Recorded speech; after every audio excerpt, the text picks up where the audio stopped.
What's good, y'all? Buckle up coming through on a quick drop special. Big ups to everybody already subbed in. Appreciate it all. And if you haven't already subbed in, sub in and welcome. Of course, if you feel what I'm talking about, make sure y'all hit that like sign before you get out of here. Show me some love. And I got y'all this weekend predictions. We got y'all. Don't forget when I get it to you, take the money off the floor. And as always, Sports Prediction 101 Cash App link is in the description box for those who win and want to show love. No doubt. Let's get to the business though. Let's definitely get to the chop. See what we as far as what we here to talk about. So as we stroll and peek through the we're gonna stroll through the Dominican Republic. And as we strolling through here, we can get into what we got to chop it up about. So this show right here is the Gary Russell Jr. moving up to 147-pound lies. That's what we had to come here to address, because I see BFTB must be going to listen to little clips from other shit that I put out and keep wanting to come back out to have something to say again, and I'm going to keep shutting that shit down. So this time I'm going to really shut it down. This time I'm going to shut some shit down for real. BFTB asked on Bark for the Bone asked on his live earlier today, what's the difference? He keeps saying, what's the difference with Gary Russell Jr. coming up and Bud going up, the C Canelo? And I can't believe that that's like the easiest shit in the world for anybody that's in his fucking whole chat to answer with a wrench. Anybody with a wrench or somebody that's close to him, I can't believe that can't just pop on top of your brain and say, Gary skipping 3 divisions, Bud skipping 1. What a dummy ass question. And that's like easy. He had a whole fucking show about some easy shit. So another thing. What else I want to say? You can't replace Gary Russell at 126 with Canelo, who never fought professional. He never fought his professional career at 126. Goofy. Canelo never fought his professional career at 126. So how can you replace Gary Russell face with Canelo? I don't understand none of the dummy ass shit that you be talking about. You be saying some stupid ass shit. And another thing y'all need to know real quick, let me tell y'all again. When y'all keep hearing BFTB over hollering about Troy Nowski and Bud was, what's the name about Troy Nowski, and Bud was scared of Troy Nowski. All of y'all might be hearing that and probably saying, yeah, I do hear him say that a lot. Listen, Ndongo, who Bud took the belt from, Ndongo, who Bud fought for undisputed instead of fighting Manny Pacquiao. So when y'all ever hear him saying that he fought Ndongo instead of fighting Manny Pacquiao at 147, shut the fuck up.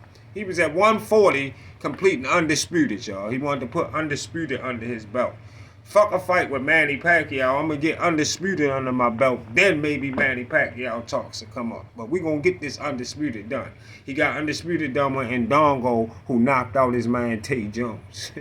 Yeah, Ndongo knocked his man Tate Jones out, so that's why he don't like Ndongo too. But other than that, also I wanted to tell y'all, Ndongo knocked out the Troy Nowski name he keep hollering. Ndongo knocked out Troy Nowski the fuck out before Ndongo even fought Bud. Yeah. He knocked him out before he even fought Bud. Bud never ducked no motherfucking Troyanowski. False information. Alright? Totally false information that y'all might have got from Bark for the Bone. So, let's talk about this moving up and down in division talk. I know I've been hearing a lot of fucking channels talk about, this moving up and down division talk. So, first and foremost, right? First and foremost, for any casual that might be listening to me, that don't really understand all the weight classes, I'm glad that you found yourself right here listening to this show, because it's a good show for you to listen to if you're getting into really liking watching boxing and shit, right? So, every fighter that comes to the sport of boxing, all of them that come to the sport of boxing, they come to a particular weight division.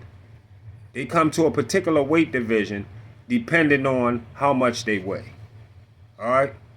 Once you start off professional in whatever division you start off in, it may just be a matter of time before you move up, especially if you like 20 years old, or even still like at 23 to 25 years old, your body's still young and you might still be growing.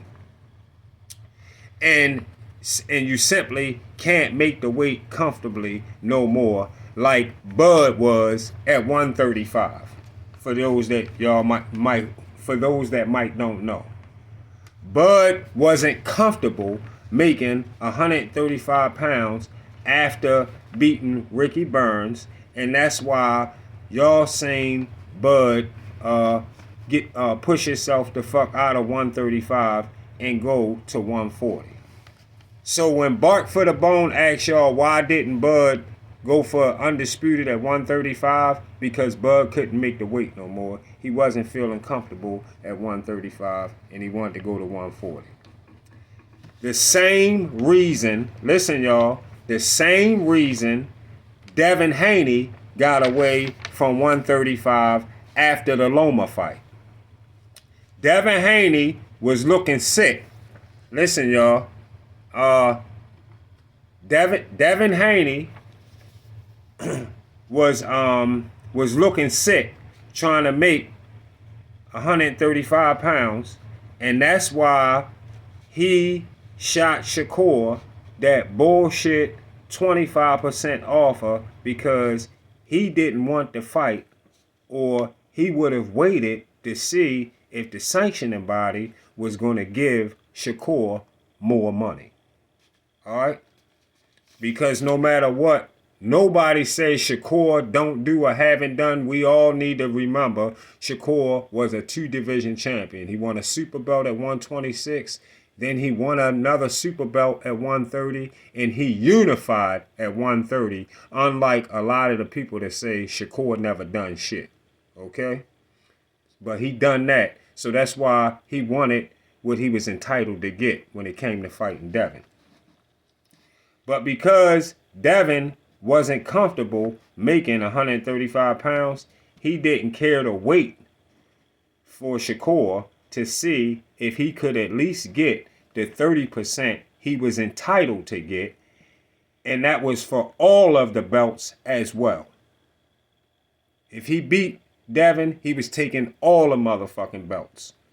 If he would have got the 30%, 35%, if he would have got any extra, he would have beat Devin. He would have took all the belts. Devin wasn't comfortable making the weight, and that's why Shakur versus Devin didn't happen. That's why. Now, it's a big difference in getting used to the next weight class,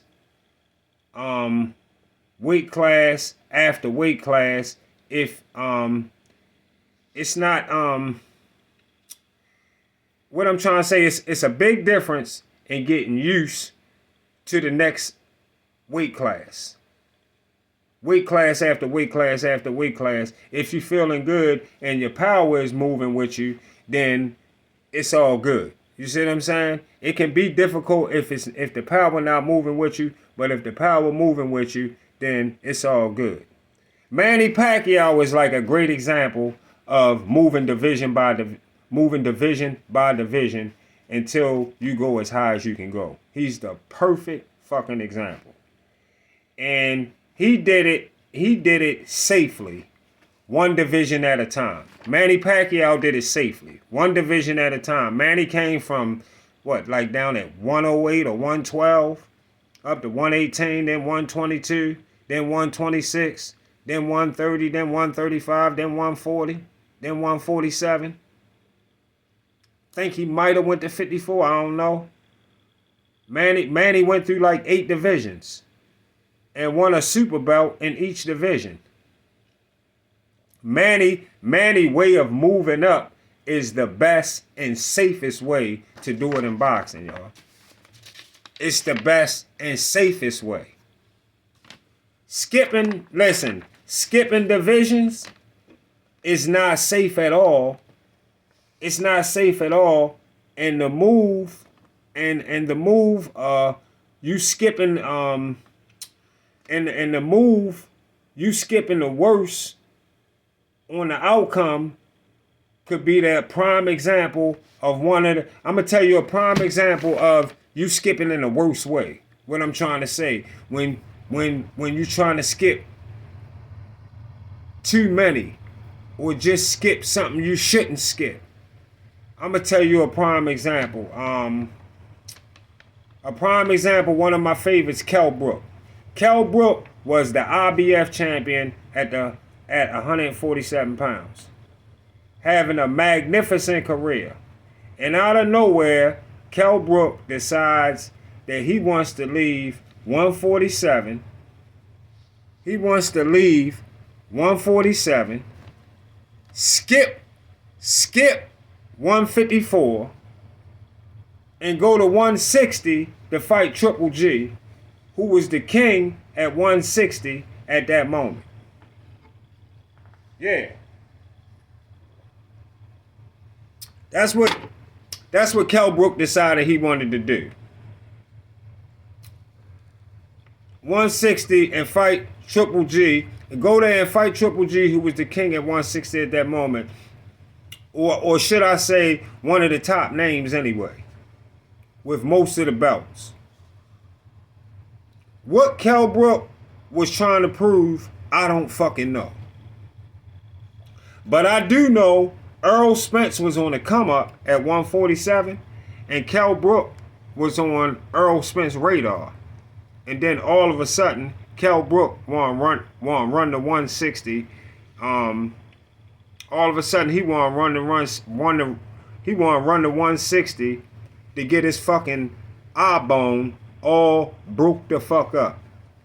And Kell Brook was never the same after that Triple G beating that he took fucking around at 160, skipping 154 to go to 160. Same thing happened to Rigondeaux, trying to come from 122, skip 126 and go straight to 130 to fight Lomachenko. Got pummeled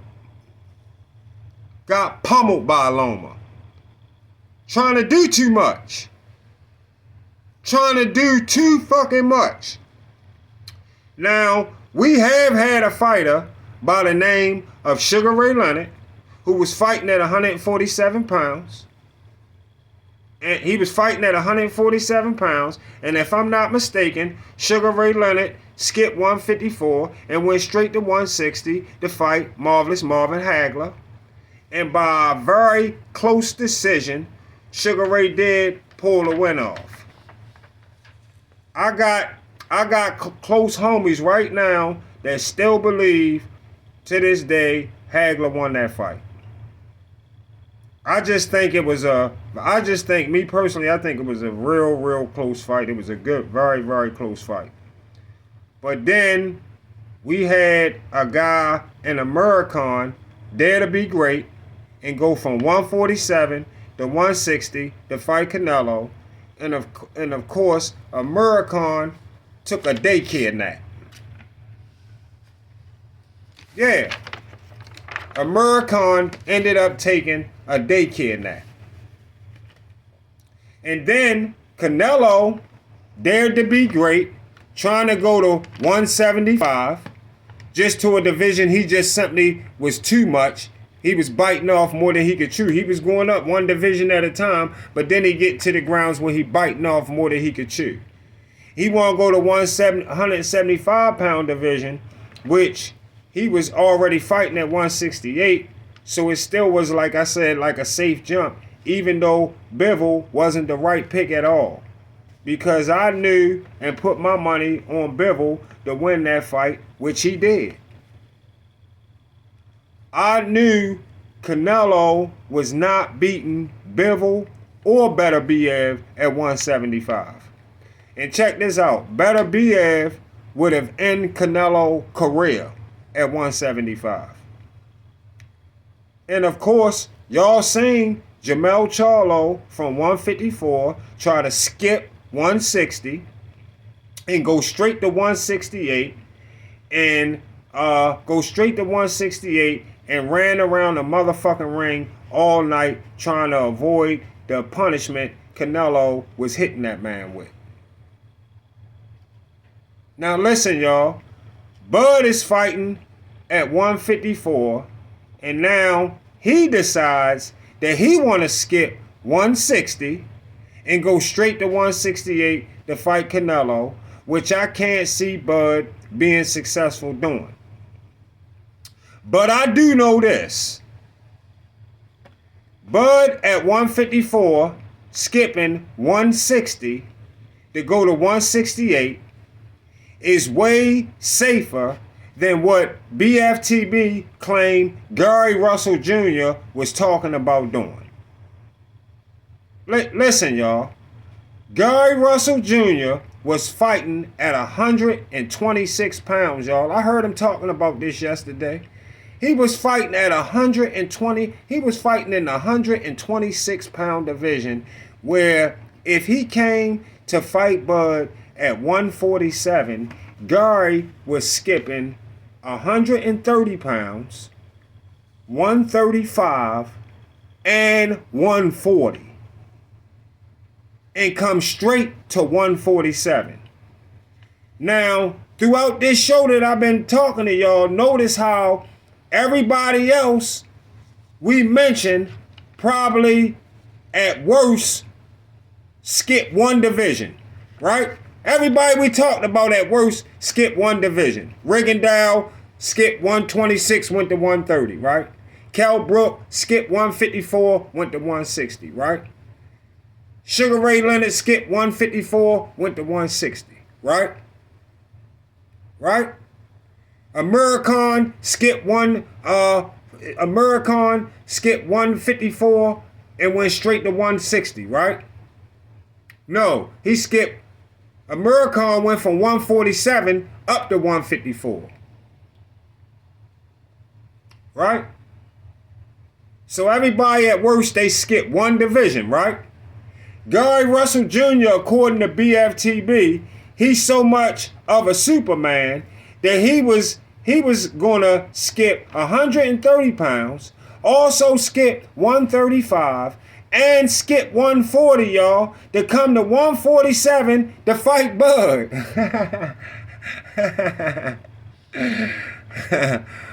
Oh man, what a joke. How do y'all sit in the motherfucking, in his comments, I'm talking about the guys even with wrenches, how he get away with telling y'all that? And nobody don't mention this in this detail like I'm mentioning it now. Why is that? How is that y'all letting this man sit there, and then when he laughing at y'all because he even know he telling you some stupid ass shit and you sitting there listening to it. That's why he laughing. Boy, you is a goofy. So you comparing Bud, you on your live earlier comparing Bud moving from 154, skipping 160 to fight Canelo at 168, to Gary Russell Jr. moving from 126 to skip 130, 135, and 140, 3 divisions, to fight Bud. The same movement. You call that the same movement, when you clearly know it's not. You clearly know it's not. You retarded? You on there hollering, what's the difference? What's the difference? Tell me what's the difference?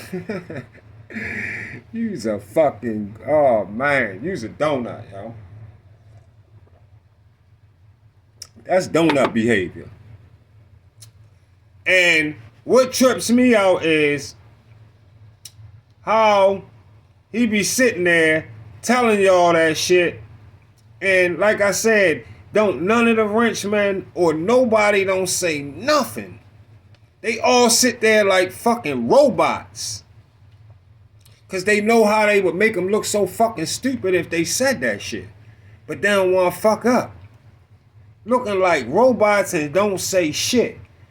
And y'all gotta know the difference in Bud skipping 1 division to go fight Canelo and Gary skipping 3.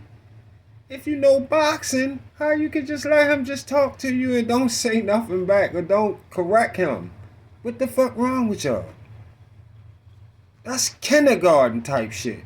How could you let him slip that by?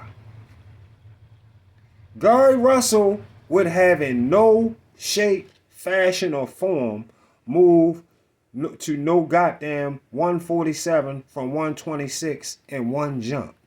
That would have never, ever, ever happened. Skipping 1 division to go take a fight 2 divisions higher than yours, that's not unheard of. That happens. Because we just talked about that happening. That happens. Skipping a division to go up to somebody that's 2 divisions higher than yours, that happens. But skipping 3 divisions to go to a division 4 divisions above yours is unheard of for sure. That's unheard of for sure. And Gary Russell definitely wasn't ever taking that fight. It's no comparison to what Bud is looking to do right now, going to Canelo. So again, Bark for the Bone was definitely pushing a false narrative on that one for sure. See y'all on the Get Back.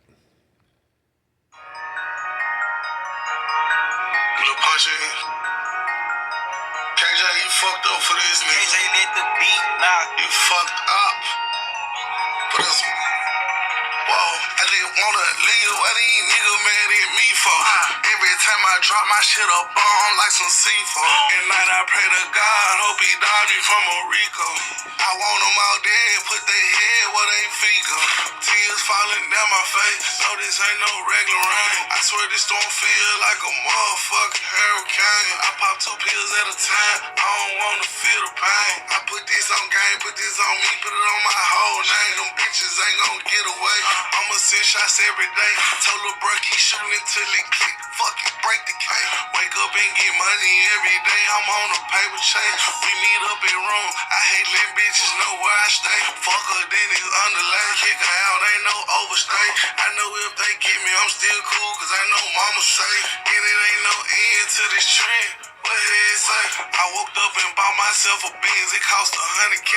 About to tat a triple cross on my face, ain't nobody straight. I had to stop rocking Gucci, I do not fuck with a snake. My little cousin caught a murder case, I burned him out in 60 days. You can't tell me G ain't getting paid. I didn't wanna Leah, what these niggas mad at me for? Every time I drop my shit a bomb like some C4. At night I pray to God, hope he died me from a Rico. I want them all dead, put their head where they feet go. Tears falling down my face, no this ain't no regular rain. I swear this don't feel like a motherfucking hurricane. I pop 2 pills at a time, I don't wanna feel the pain. I put this on game, put this on me, put it on my whole name. Shit. Yeah, the gangsta nigga come through here and I was born in it, I ain't moving here. Whether it's straight drop or op, just ask the streets, I stretched a few there. He couldn't understand, blowing up a gram, I guess he too square, aimed at hip, kicked and hit his chest, he screaming gas for loser. And it's time gang in the red zone, get lined up like a loose herd. Gangsta on the ground, but shit in person, niggas poo birds. Don't speak to me about bodies unless you made more than 2 shirts, more than 5 and up. Niggas know my gangsta at a 3X if they size me up. I just put a new one in the air right now, I'm finding him up. Can't come through the island, this piranha sitting in all the cuts. Close up on his eyes before you fire, make you bite his tongue. Bro told me soon you see me dunk.